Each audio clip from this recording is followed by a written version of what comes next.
The first Dream Theater album is called When Dream and Day Unite. There's one riff that we wrote very early on. It's called Yitze Jam, which is Majesty backwards. We used to be called Majesty originally, thus the Majesty guitar. It all ties in. But I remember the Yitze Jam riff, it was like...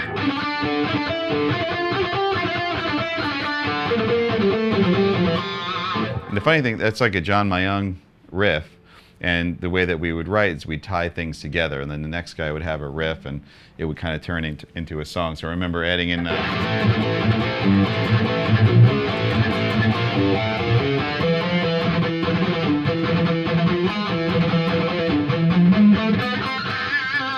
eventually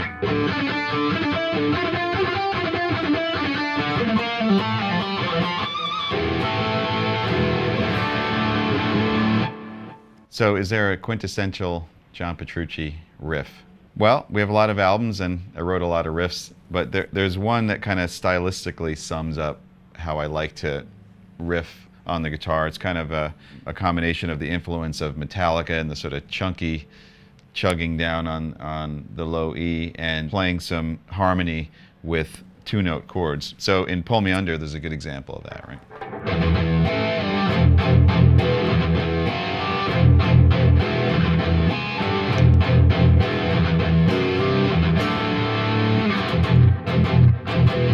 Dream Theater was originally signed. We did our first album. You know, we thought that this was it. You know, we're gonna make it, and we put together this album. We were really proud of it. When Dream and Day Unite, and then it came out. People seemed to like it, but that was the end of that. You know, we never toured for it. Never really got off its feet. And in fact, at that point, we decided to change singers, and we went on this whole period where we were looking for singers.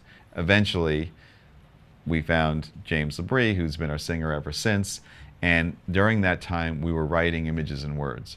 So when we actually got to the point where we got signed again now to a different record label and we were going to go into the studio again, it felt like, wow, this can actually, it almost felt like a second chance, because after the first one didn't do too much, there was a little bit of trepidation, like, wow, this is kind of difficult. This might not happen.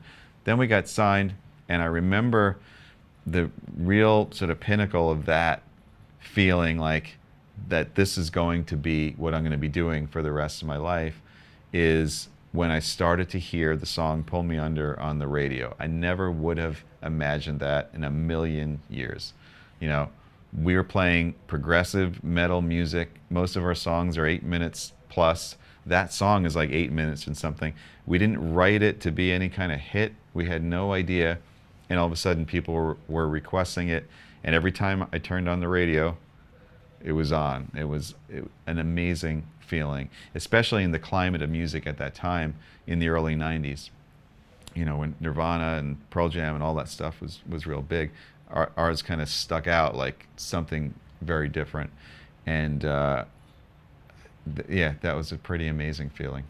I started playing Music Man guitars 15 years ago now. You know, I have said many times that it is definitely one of the best decisions that I've made in my professional and personal life. I'm really lucky to have this incredible line of instruments with them. And the one I'm playing right now, the Majesty, is really beyond any other guitar that I've ever played or could have imagined. This guitar also carries on something that we started with the 13, where it has a preamp. It has an active system in it.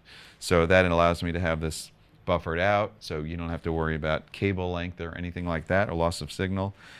It also enabled us to have the ability to put a volume boost on the volume control. So if you tap it, and when you see it come out, that means you have up to 20 dB of boost, and that's something you can control on the back.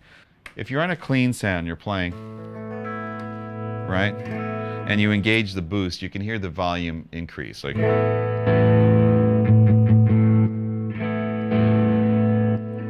I generally wouldn't use it that way. I mean, some people might be playing clean, then they actually want the volume to jump, which is one way you can use it. What I would do is I would use it sort of in place of a boost pedal or an overdrive pedal or something like that, because basically what it's going to do is it's going to give you increased amount of input into the front of the amp, which is going to in turn give you more sustain and more gain. So if I was playing along and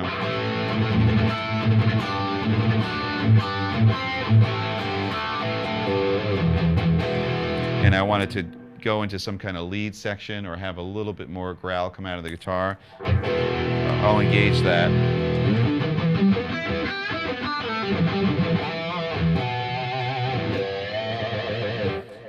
And the cool thing is, which was really important for me, you don't hear the tone change.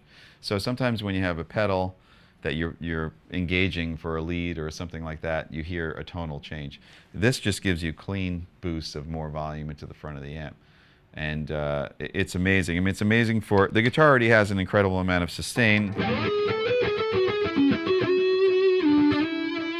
But if you want even more,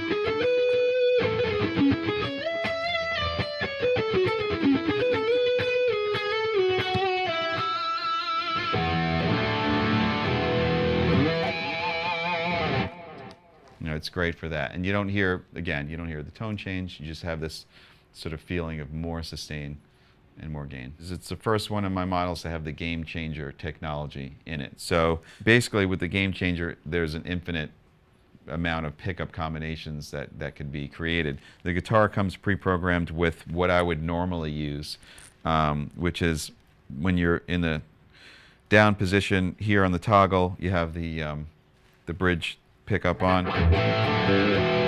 In the middle is both pickups, which you can actually tap by pressing the tone control, and that'll give you more of sort of a crystally kind of scooped clean sound, right?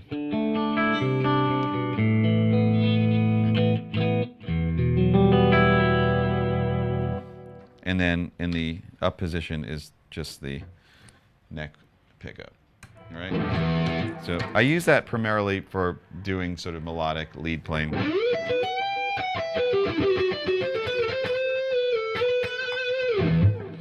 This guitar also has a piezo system. So this pickup selector here gives you either all magnetic and piezo in the middle, or only piezo.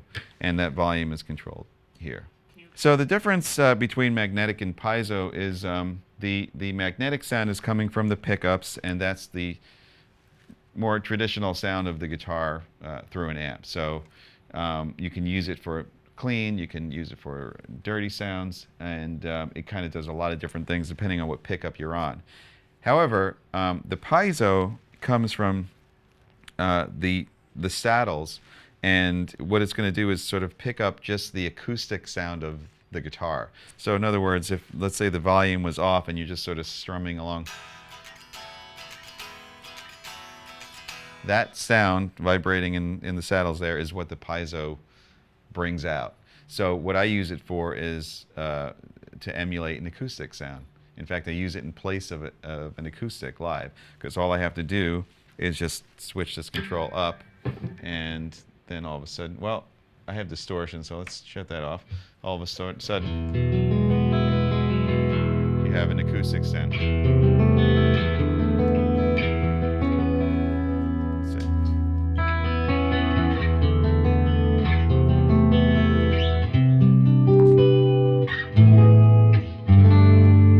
What I like to do is combine it too. I'll put the toggle switch here in the middle, so it's magnetic and piezo, and put this switch in the middle here, so it's both pickups.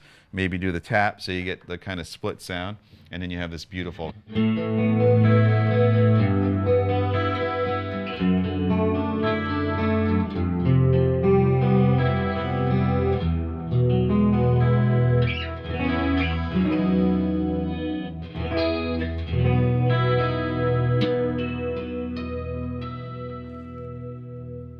As far as what it feels like to play music for me, it feels like communicating. It feels like having a conversation. You know, it feels like very intensely and deeply expressing an emotion. And so it's kind of an extension of expression for me. I guess that's the best way to describe it. When you're playing with the band and things are really, you know, really going strong, it feels a lot like I don't know, driving a fast car or something. There's like an element of excitement and just, you know, it's a very powerful feeling to play music, especially in Dream Theater, because of the style of music that we're able to play and love to play. We can kind of span many different emotional landscapes, I guess, and it's incredible.